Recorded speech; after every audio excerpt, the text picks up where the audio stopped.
So today, I want to focus on the truism that retention is not equal. The average retention rate in higher education in the US is 69% nationally.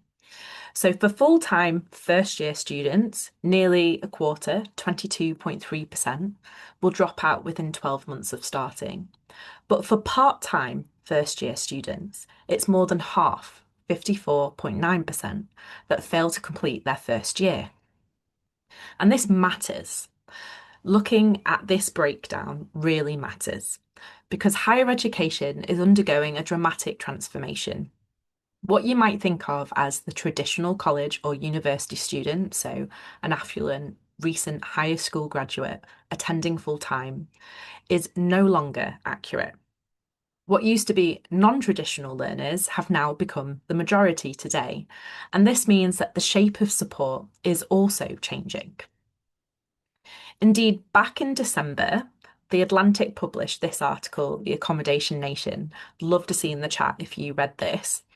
And it was a reflection on a boom in students requesting specialist support for their learning barriers. But it was divisive, and in our view, in my view, it's problematic because it's a taken student search for support that frames it as predominantly as a privilege hack rather than looking at the root cause of why more students need help. But it does, as I'm sure you know, reflect a faculty dialogue of a proliferation of support needs.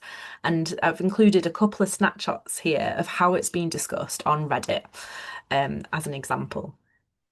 And these individual stories, like this one that says they have a class of 98 students and 64 have requested accommodations, show that it is a problem that faculty are often ill-equipped to manage.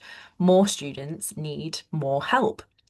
But ultimately, more students need support than before because the student body has changed and the existing systems of support aren't optimized for the new majority of learners.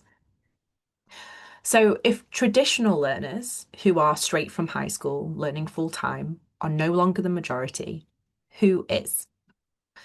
Well, more than 40% are older than 22. They're not arriving straight from high school, but are taking more squiggly paths. They're working while studying, sometimes parents, sometimes veterans. They have a higher awareness of their neurodiversity, and they're the first in their families to attend higher education. And this shift has profound implications for how we approach teaching, learning, and student support. Because it's clear from data collected by the National Centre for Education Statistics that it's a new student demographic that are more likely to be time poor, underprepared for independent learning, and facing known barriers to effective learning. And knowing this, there are three clear challenges to address in student success support systems. Firstly, we need to look at the time and attention poor and understand that they need more efficacy to be able to succeed. And how can support systems help with that? We need to look at those who are considered the underprepared learner and what study skills they need that they don't have when they come into their studies. How do we equip them before class and as these new study skill needs arise? And then finally, those with individual barriers to learning that are best served by improved accessibility. But universally, they are facing higher levels of cognitive load. And this snippet that I have here is a summary of studies from the Nuffield Foundation, which researches student profiles within the new majority learner groups that I just shared. And these studies indicate that being time poor, being underprepared, and facing learning barriers often leads to shallow learning as a result of cognitive overload.